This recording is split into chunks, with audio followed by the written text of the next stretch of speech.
Rich Dad Poor Dad Book Summary. Author, Robert Kiyosaki and Sharon Lechter. Rich Dad Poor Dad was first published in 1997 and has racked up sales of 32 million copies in more than 51 languages.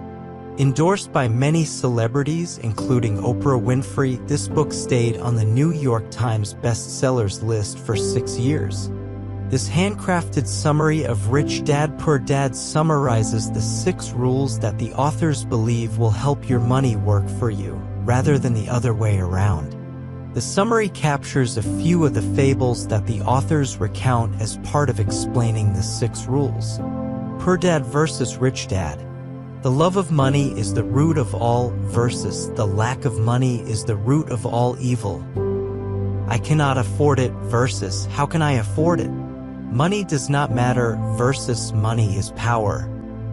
Study hard so you can find a good company to work for versus study hard so you can find a good company to buy. One was my poor dad while the other was my rich dad. How did I end up with 2 dads?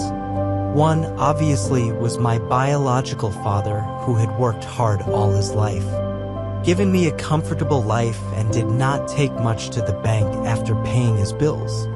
The other dad, my friend Mike's dad, did not have as many degrees as my biological dad but made a lot more money. One was my poor dad while the other was my rich dad. As a kid, when someone suggested that I should make money, I roped in my friend Mike and we decided to melt down empty toothpaste tubes and make nickels out of it. We took making money way too literally. That is when we reached out to Mike's dad, who declared that he would teach us how to make money, but not in the classroom style. Rule 1. The rich do not work for money. On Mike's dad's suggestion, we started helping him at his office, running some errands. The pay was not much, just about enough to help us 9-year-olds buy some comic books. Soon, I was disillusioned enough to stand up and declare that I was quitting my job. When Mike's dad met me, I told him how he was exploiting 9-year-olds. This is where Mike's dad, my rich dad, offered me his first lesson. The poor work for money. The rich have money work for them. Most of us work for a monthly salary. We work hard and look forward to a pay hike. We pay our bills and grumble about how everyone around us needs to change, including our boss. We do not have enough money and we believe that our problems are because of others around us. The reality, however, might be that we ourselves are the problem and we are the ones who need to change first, not the people around us. The salary becomes the focal point of our lives and we begin working for money rather than make money, understanding that we all have the choice to work for money or to have money work for us. People who work for money are caught in a trap that they are unaware of. This trap is the cycle of working very hard, earning a salary, looking forward to vacations, balancing bill payments, holding on to the illusion of job security, and ultimately looking forward to retirement. Fear and greed lead us to the trap. We get into this trap because of fear and greed. The fear of losing our jobs gets us into the rat race, and the greed to buy more and more things keeps us running in the rat race. The trap now becomes a never-ending reality. The fear of losing our jobs and therefore losing our source of money makes us insecure, thereby letting money or the fear of lack of it control our emotions and our souls.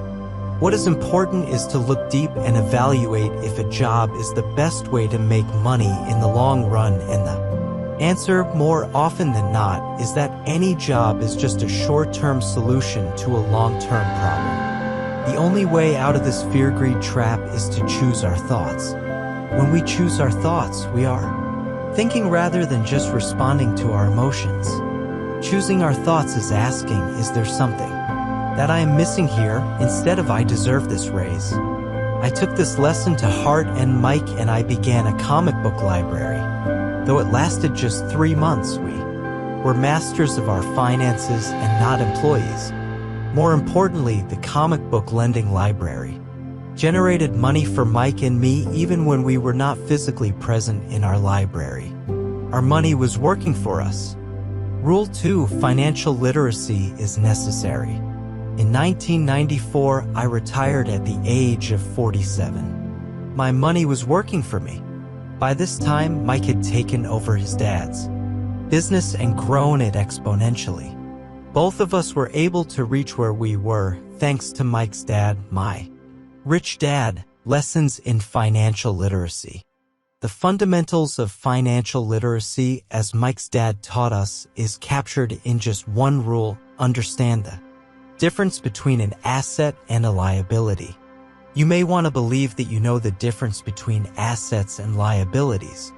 However, the truth is that a lot of us assume liabilities to be assets. Buying assets are about buying stuff that puts money in our pockets. Liabilities, on the other hand, take away money from our pockets. A lot of us might be hugely successful in our professional domains, but we may still be financially illiterate. Is your house an asset or a liability? Being financially literate is not just about making money, but more importantly, about how to spend money. A lot of us see our homes as assets. However, if we dig a little deeper, we will realize that a house is a liability. Buying a house offers tax breaks, but it also entails additional cash expenses.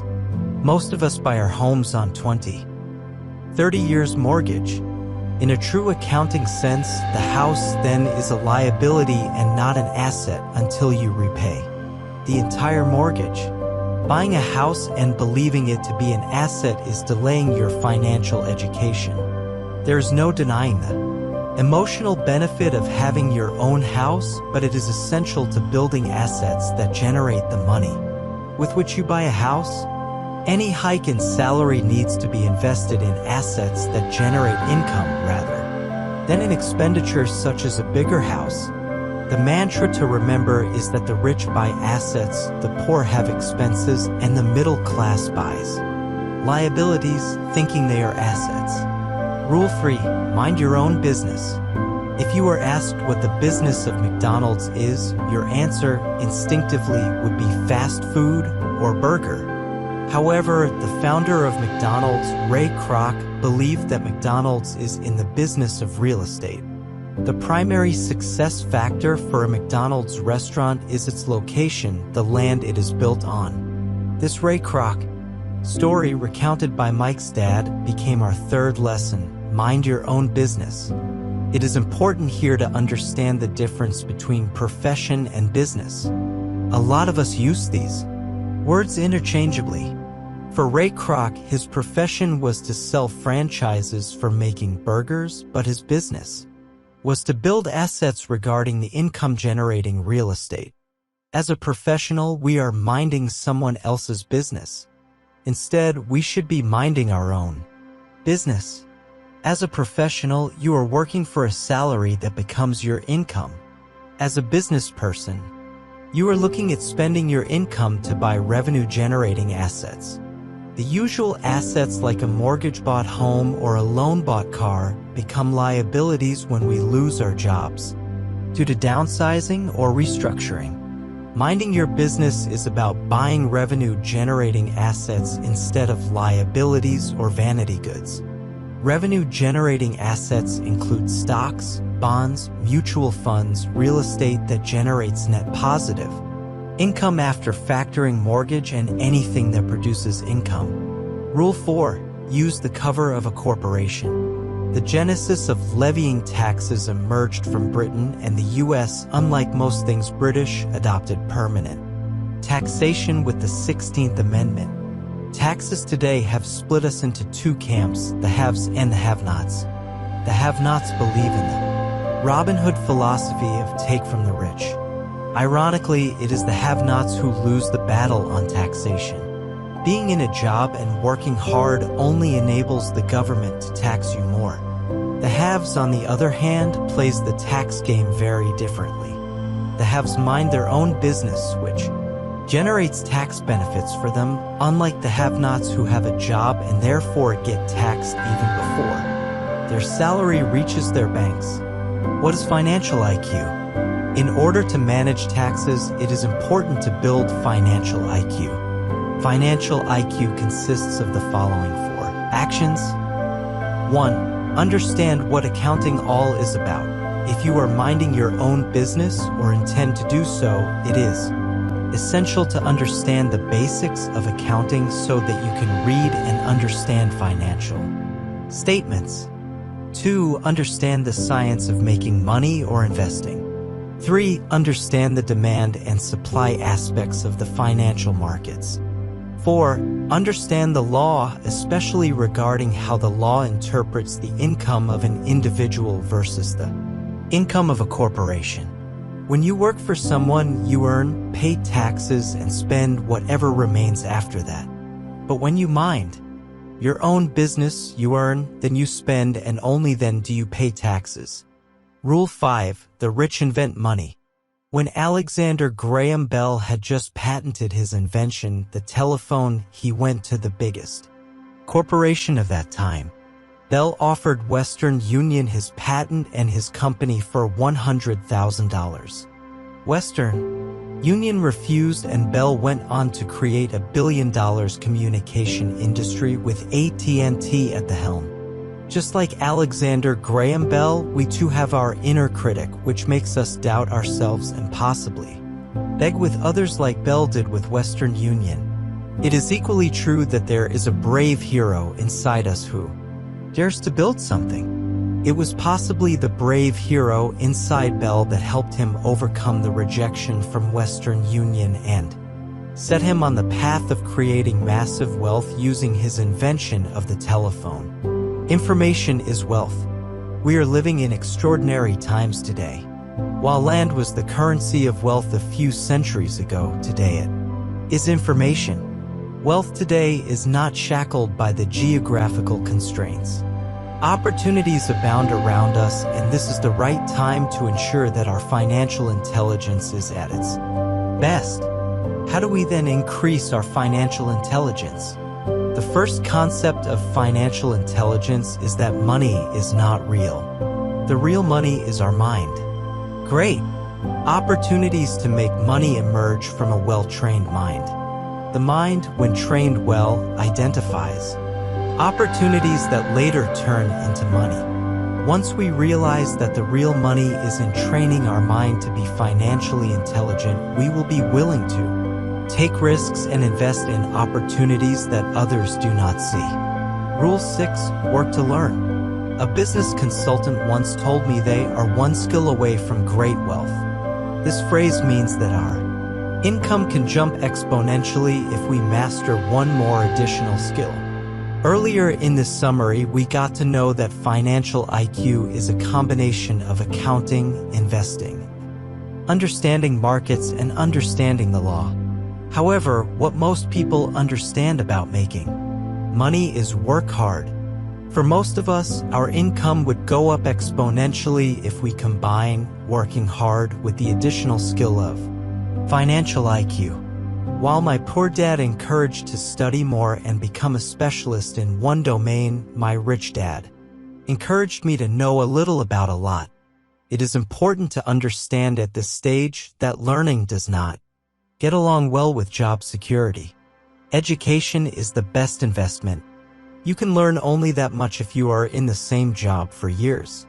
Falling in love with job security is a wrong long-term strategy. It may work in the short term, but in the long run, it is recommended that we work to learn more rather than earn more. Education is more valuable than money in the long run. Management of cash flow, management of your time, and management of people are the key management skills needed for success. Communication skills and the ability to sell are the other core skills required to succeed in life. Why do the financially literate struggle? Being financially literate does not solve everything, though. Financially literate people may still struggle to build revenue-generating assets due to the following reasons. Fear of losing money. There is nothing wrong in having a fear of losing money. This fear exists in all of us. What makes the difference is how you handle that fear. If the response to this fear is about playing it safe, then you Start fearing failure, which becomes a much bigger problem than fearing losing money. The inability to take a risk makes the financially literate person ignore opportunities to build his assets column. Failure should inspire winning, not take you to the safe shores. Deep-rooted cynicism, that inner critic inside us, can help us or it can destroy us.